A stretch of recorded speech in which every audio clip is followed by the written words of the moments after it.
तो 9th class start करते हैं साइंस में फिजिक्स सेक्शन से। चैप्टर नंबर 3 ग्रेविटेशन में topic Kepler's law of the planetary motion, जो काफ़ी ज़्यादा इंपॉर्टेंट होता है टॉपिक। चलिए बताते हैं इसके बारे में। तो इसमें केप्लर्स एक साइंटिस्ट थे, उन्होंने प्लैनेट के मोशन के बारे में काफ़ी कुछ बताया है। तो वो क्या बताया है 1 to 1 हम लोग सीखते हैं यहाँ पे। तो इनके जो रूल थे या लॉ कह सकते हैं, तो इन्होंने प्लैनेट के बारे में क्या लॉ दिए। तो इन्होंने प्लैनेट के बारे में कुछ लॉ दिए हैं, जिसमें फर्स्ट सेकंड थर्ड 3 लॉज आते हैं। जिसमें से फर्स्ट लॉ जो आता है, the planet move in the elliptical orbit around the sun.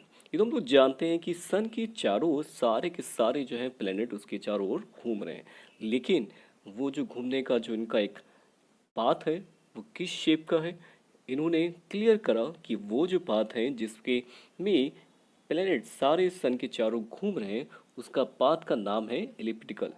Elliptical कैसा होता है, चलिए पहले बात कर लेते हैं इलिप्टिकल शेप कैसा होता है। इलिप्टिकल शेप एक ओवल शेप जैसा होता है, जिसमें 2 फोकस होते हैं। एक F1 फोकस होता है, एक F2 फोकस होता है। और इन्होंने केपलर ने ये बताया कि ऑर्बिट तो इसका एलिप्टिकल है, और जो सन है उस एलिप्टिकल ऑर्बिट के एक फोकस पे है। F1 फोकस पे सन है और प्लैनेट उसके चारों ओर एलिप्टिकल ऑर्बिट में मोशन कर रहा है।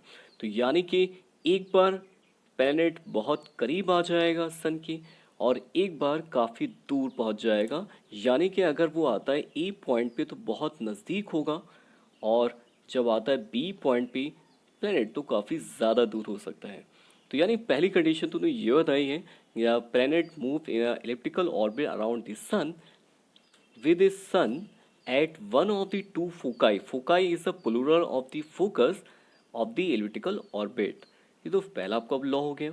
सेकेंड लॉ पे आते हैं, तो सेकेंड लॉ भी इनका काफ़ी ज़्यादा मेन था, जिसमें इन्होंने बताया Kepler second law of the each planet revolve around the sun in such a way that the line join the planet to the sun sweep over equal area in equal interval of the time.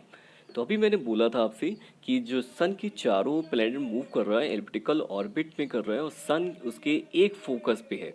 तो means earth एक बार बहुत दूर हो जाएगी जब इस side आएगी, और अर्थ यहाँ पे जब आएगी तो बहुत पास आ जाएगी। तो इनका लॉ ये था कि जब भी वो इक्वल जब भी प्लैनेट अर्थ सन से दूर होगा या फिर पास होगा, वहाँ पे सेम इंटरवल में सेम एरिया कवर करेगा।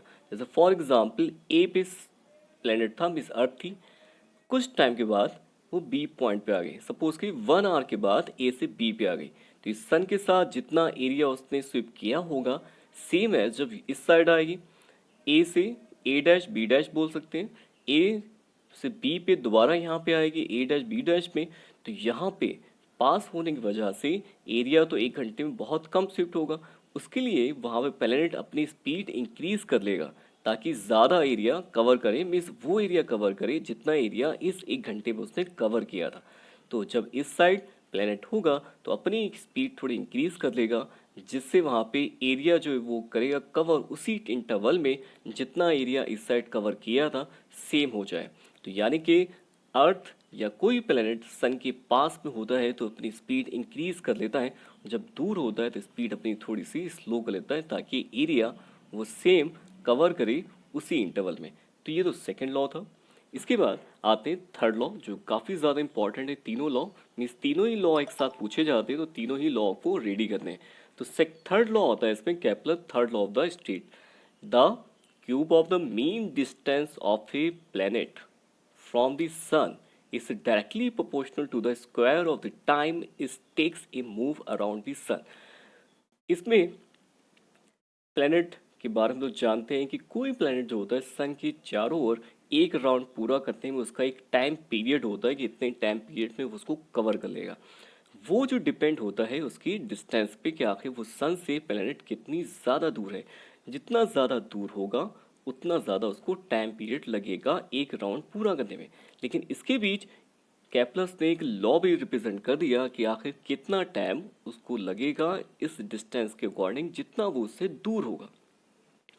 तो वो जो रिलेशन था R cube is directly proportional to T square. T time period है, आर डिस्टेंस है। मीन डिस्टेंस इसलिए बोला गया है, एवरेज डिस्टेंस को बोला जा सकता है मीन डिस्टेंस को, क्योंकि यहाँ पे डिस्टेंसेस जो होती हैं प्लेनेट की सन से हर टाइम चेंज होती रहती हैं, क्योंकि वो एलिप्टिकल ऑर्बिट में है, कभी वो पास होगा प्लेनेट सन के, कभी काफ़ी ज़्यादा दूर होगा, तो इसलिए वहाँ पे सिर्फ वहाँ पे मेन डिस्टेंस ली जाती है। तो main distance means average distance के अकॉर्डिंग वहाँ पे आर लिया गया है, जिसका क्यूब जो होगा डायरेक्टली प्रोपोर्शनल होगा टी स्क्वायर के, टी जहाँ पे होगा टाइम पीरियड। तो ये चीज़ हमारे पास रहेगी हमेशा, और जिसमें कह सकते हैं कि R cube upon T square is equal to constant. तो जहाँ पे आर डिस्टेंस होगी और टी होगा टाइम इंटरवल, तो ये केस होगा दोनों में लगेगा, जिसके ज़रिए हम लोग निकाल सकते हैं कि आखिर वहाँ पे उसको टाइम कितना लगेगा एक राउंड पूरा करते हुए फॉर डिस्टेंस। तो ये जो थे इनके लॉ थे जो काफ़ी ज़्यादा इंपॉर्टेंट थे, इनको कॉपी में लिख लीजिएगा, डायग्राम भी साथ में बना लीजिएगा, और कोई डाउट हो तो मैसेज आप कर सकते हैं। चलिए फिर मिलते हैं नेक्स्ट वीडियो में नेक्स्ट टॉपिक के साथ।